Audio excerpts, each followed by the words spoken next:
Hello everyone, welcome to my channel. I hope you are all having a great holiday season with your friends and your family. And if you don't know me, my name is Selen and I am architect. On this channel, I do videos about interior design to help you use your space wisely and also give you a perspective from an architect's eye. So today we are going to talk about the most common studio flat or apartment problems and how to fix them. I know living in a small studio flat might be annoying and sometimes really tough, but I hope this video is going to help you to make your life easier at your space. I'm also going to share useful hacks for tiny studio apartments, and I have been there, I know the struggle, so trust me, these hacks are going to be very useful and helpful for you. So without further ado, hit that subscribe button if you haven't already and let's start.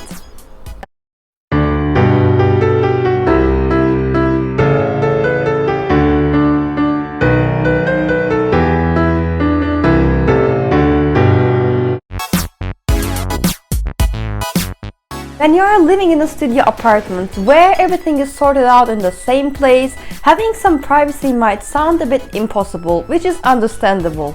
And I'm not here to tell you that you can have 100% private spaces in a studio flat where you could probably have in a 3 or 4 bedroom houses, but you can definitely work on having some level of privacy.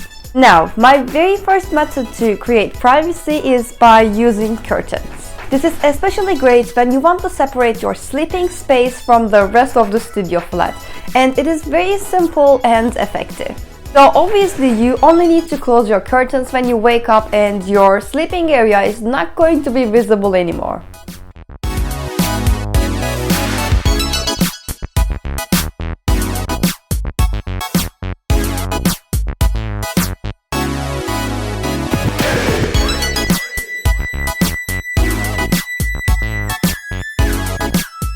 Another popular way to create privacy in studio flats is by using furniture as dividers.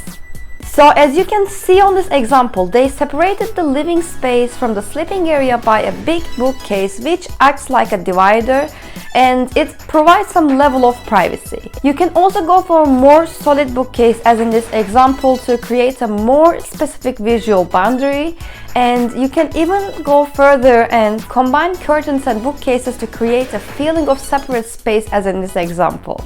So as you can guess, the curtains works like a door and bookcases works like a wall visually. My very next tip to create some privacy in a studio flat is by using plant walls. Now, this is especially a great option when you want to separate your kitchen from your living room, because they still provide some level of privacy, but they are not solid like curtains, and also they add more aesthetics to your space.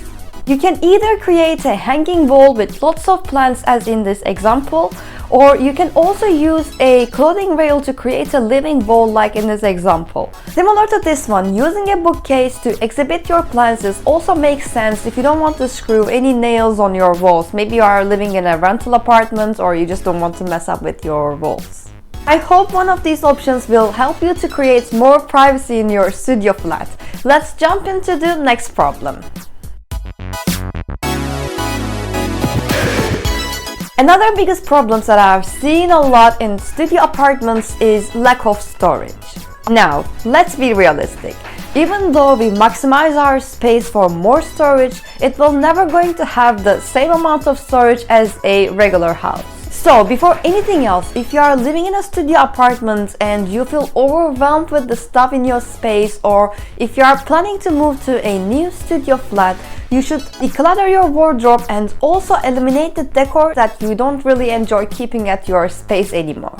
This is going to make your life easier and also make your space look more spacious, because most of the time the furniture that we use to store our items have more visual weight compared to regular ones, because they sit on the floor and they don't really allow our eyes to go underneath the space, and it kind of creates a block in the space. To give you an example, you can just compare the ottoman beds versus regular bed, and you will see what I'm trying to say.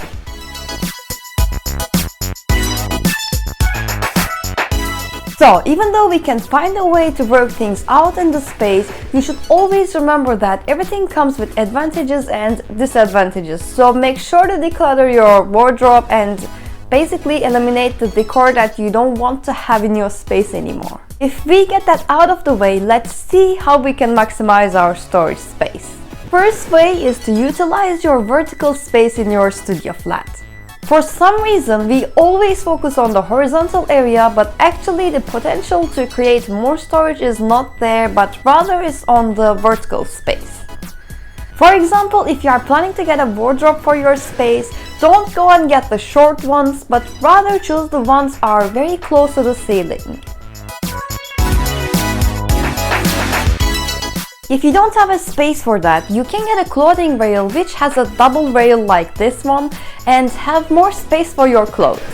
There are really practical ones on Amazon and I'm going to link all of them down below in the description box for you. If you don't want to get any of these, maybe you can search the storage options for the back of the door and maybe you can put your shoes or some other stuff there.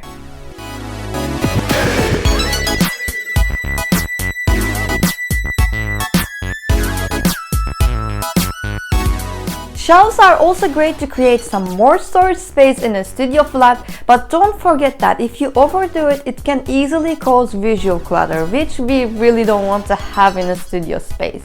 And also make sure to put your stuff and your things in boxes to minimize this risk. Another way to create more storage is by choosing furniture that you can also use as a storage, like ottoman beds instead of regular beds or footstools instead of regular coffee tables.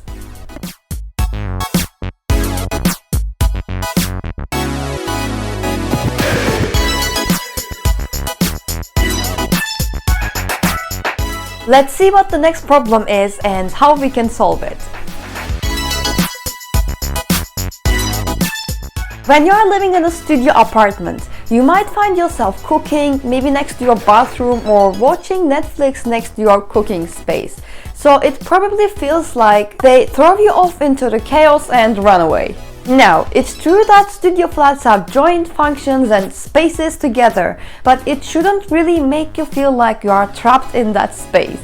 If you are feeling that way, there is probably something missing in the design. So how can we solve that issue and maybe create some visual boundaries between different functions and spaces? First of all, you can use colors effectively to define different zones. So what does that mean? For example, as you can see on this example, this is a studio flat with a sleeping area on the loft, and they painted the sleeping space to dark green and it is visually separated from the rest of the studio.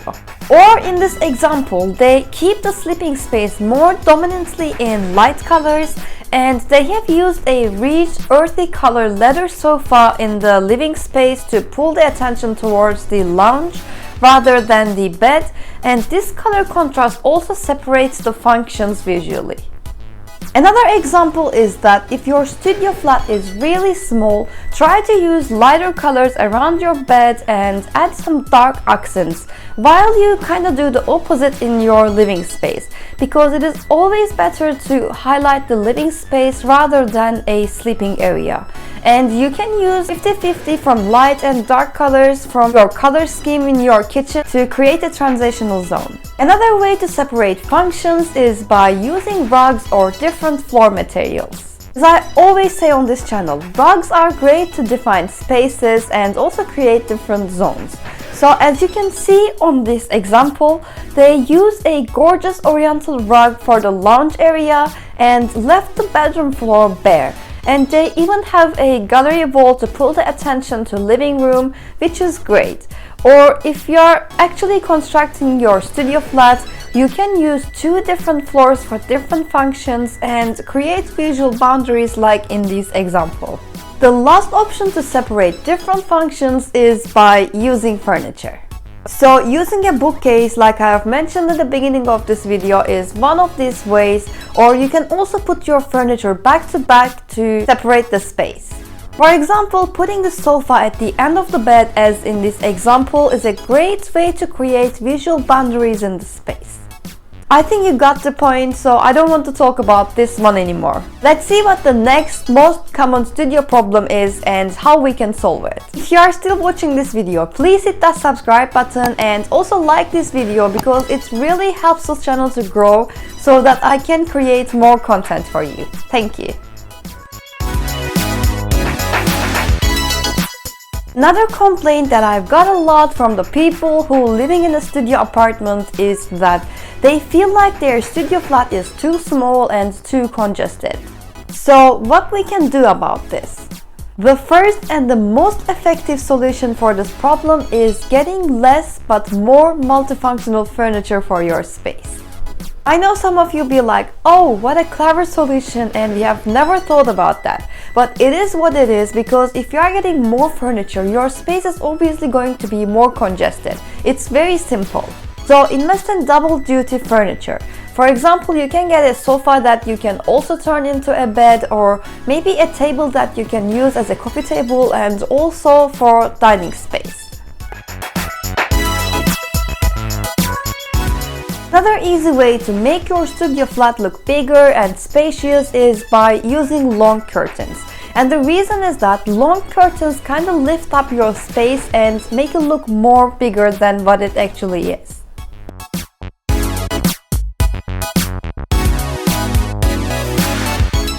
Another great way to enlarge your studio space is by using mirrors. You can easily double up your space by using mirrors, and you can also brighten your space more if you put one mirror opposite your natural light source, which is probably going to be in front of your window, or maybe in front of an artificial light if you don't have a window in your space.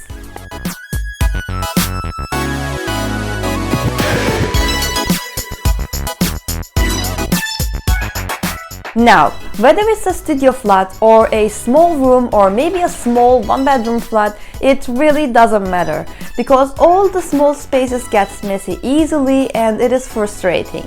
But can't we really do anything to prevent that from happening? Of course we can. So my very first tip to deal with this is by cleaning 10 to 15 minutes when you wake up and also before you go to bed. And trust me guys, it really works. And the reason is that the biggest thing that can turn a place into a messy space is the accumulated small things that we kind of ignore on a daily basis. So if you do bits and pieces every day, your space is going to look clean and tidy. Another way to keep your studio flat neat is by staying organized.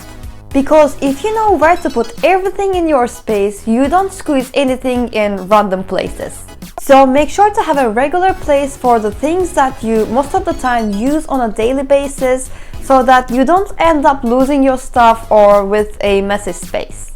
Last but the most important thing to keep your space from turning into a mess is by not getting the things that you don't really need for your home. More furniture means more congestion and more mess, which we don't want to, like I mentioned before. So make sure to think twice before you get anything for your small studio flat. When you are sleeping, sitting or cooking in the same place, the mixture of the smells might be a little annoying. And this is especially bad if you are cooking some heavy food. Now, unfortunately, there is no magic formula for this problem, but there are definitely ways to deal with it and reduce the smell. The first thing that you can do is basically to open your windows to have more natural ventilation. If you have two opposite windows in your studio flat, this is even better because you can create cross ventilation, which can make this process faster and easier. Another thing is that most plants are naturally air purifiers, which means they can help you to clean the air in your space. Plants with bigger leaves are also better at air purifying, and some of the indoor plants that I can suggest you for this function is peace lily, snake plant, spider plant and devil's ivy. You can also use scented candles or scent sticks to keep your space feel fresh and smell nice all the time. If you like this video, guys, don't forget to click that subscribe button and also like this video and comment what you think about the studio flat problems and the solutions that I have offered for you. And also don't forget to turn on all your notifications by pressing the bell. If you need any kind of help with your space, I have a website and I'm going to put it in the description box for you. And I have various interior design packages for online clients and as well as clients in London, so make sure to check that one out. And again, thank you so much for watching and please stay safe until I see you next time. Enjoy this holiday season with your friends and family and take care. Bye bye.